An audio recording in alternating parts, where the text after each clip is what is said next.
yang dipersalahkan. Ini macam komunis.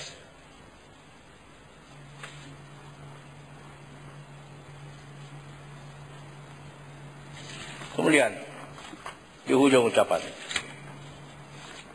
yang saya nak beri ulasan awal tentang pengertian jihad. Dikatakan di antara isu tersebut ialah mengenai salah tafsir sebilangan umat Islam terhadap konsep jihad dan mati syahid.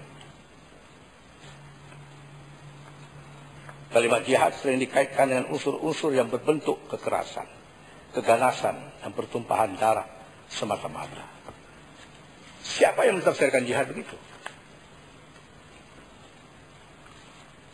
Dan kerajaan tidak pernah memberi tafsiran jihad yang sebenar. Selain daripada oleh penasihat agama Perdana Menteri menyebutkan jihad dalam konteks pembangunan ekonomi. Apakah jihad dalam konteks pembangunan ekonomi saja? Bagi rakyat Palestin yang ditindas, yang diburu, yang ditembak mati selama lebih daripada 50 tahun, lebih dari separuh abad. Bagaimana mereka nak membangunkan, nak berjihad dalam membangun ekonomi dalam sebuah negara yang sudah runtuh? Rumah yang mereka ada pun dirubah oleh Zionis yang kejam dan zalim dan ganas. Islam adalah agama universal. Kerajaan tidak pernah memberi apa yang tafsir jihad, apa yang pengertian, apa yang interpretasi jihad yang sebenar. Tak ada. Cuma menyalahkan orang. Majelis Fatwa tidak pernah memberi apa dia tafsiran jihad, selain daripada melungguhkannya ke atas kegiatan-kegiatan ekonomi.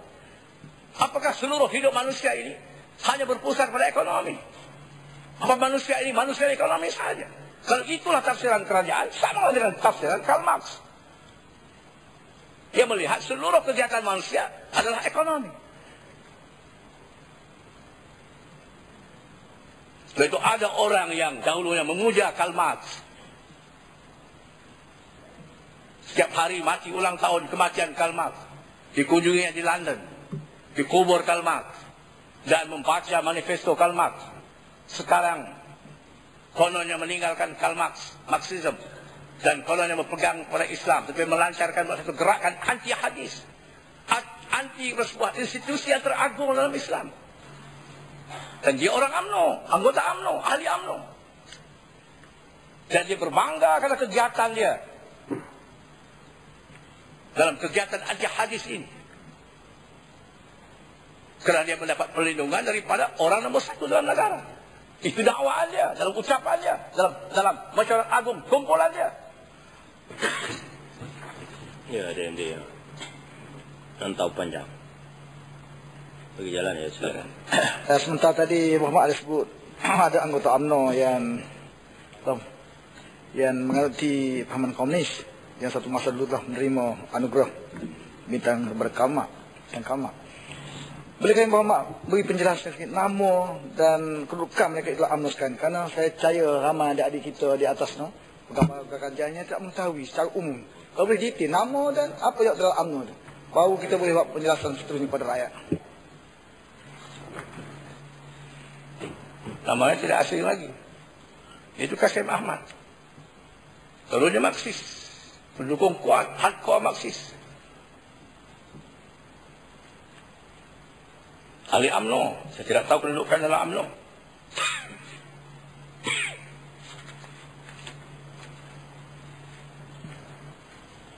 Sedangkan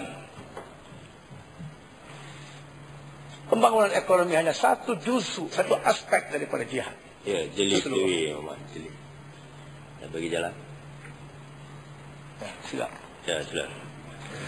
Terima kasih Datuk Yang Di-Pertua dan Yang Berhormat Ketua Pembangkang. Menjadi satu trend di kalangan pemimpin-pemimpin UMNO. Bila mana ada sedikit sahaja isu-isu yang mungkin terlibat satu atau dua orang PAS daripada sejuta ahli PAS, tiba-tiba dituduh dengan tindakan satu ekor membawa lumpur terpalit ke semuanya. Kalau hujah inilah yang digunakan oleh pemimpin-pemimpin UMNO, boleh ataupun tidak boleh. Kita menggunakan hujah yang sama. Oleh kerana ada satu orang ahli UMNO hardcore komunis, kita pun kata juga UMNO merupakan pertubuhan komunis. Boleh tak boleh? Dengan hujah yang sama.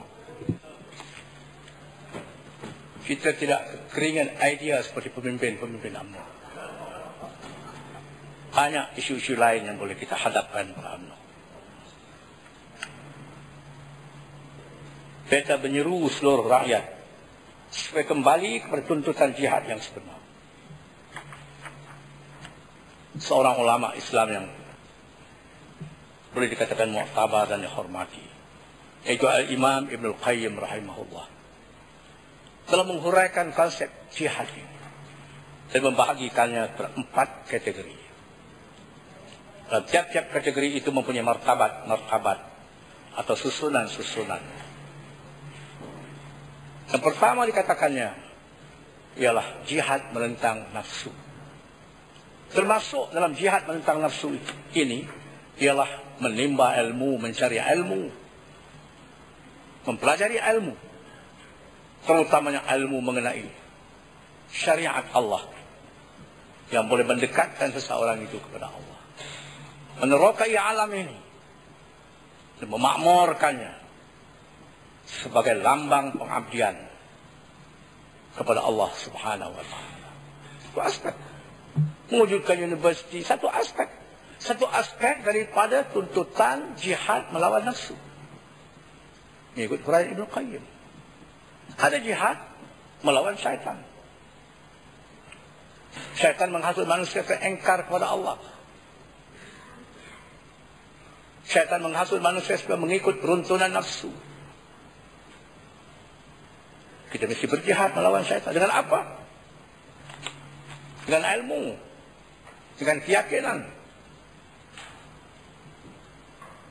Jihad melawan kezaliman. Kategori yang ketiga, melawan kefasikan, melawan kezaliman, melawan kemungkaran, melawan kemaksiatan, menentang kemaksiatan.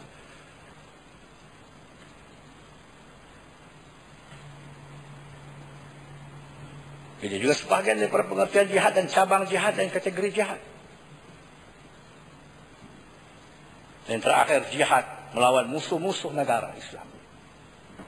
Jika musuh itu menceroboh dan menyerang kita. Ini jihad.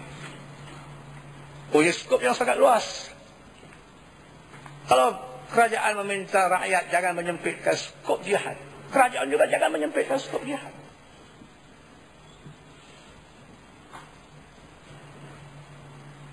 Dan saya telah menyatakan baru ini kepada media. Jadi bertanya saya, apakah titah ucapan Sri Paduka yang di Pertuan Agong menjadi tuju kepada PAS? Saya kira, bagi saya tidak. Karena kegiatan-kegiatan militansi, kegiatan-kegiatan ganas, keras, tidak pernah dilakukan oleh PAS.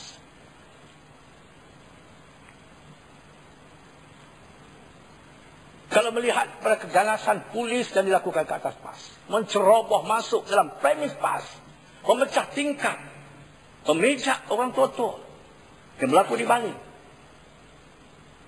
Tapi ahli-ahli PAS masih boleh bersabar. Wakil rakyat digari. Adakah wakil rakyat itu melakukan kesalahan? Seorang adun negeri Kedah dari kawasan Kupang. Dia keluar dari rumah kakaknya di belakang premis markas PAS Baling. Kerana tembakan gas pemberi mata itu masuk ke dalam rumah kakaknya, yang kebetulan menjadi ketua muslimat Baling. Dalam rumah kakaknya itu terdapat kanak-kanak yang telah terhidu gas pemberi mata. Dia keluar dari rumah itu untuk meminta polis jangan lagi menembak gas.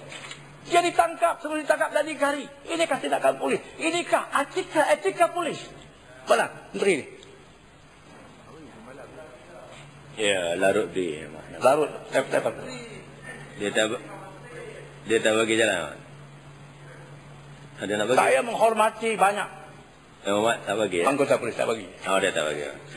Tetapi ada anggota-anggota polis, pemimpin polis yang tidak menghormati undang-undang, yang tidak menghormati hak seseorang rakyat. Bila Yang Berhormat Balim pergi masuk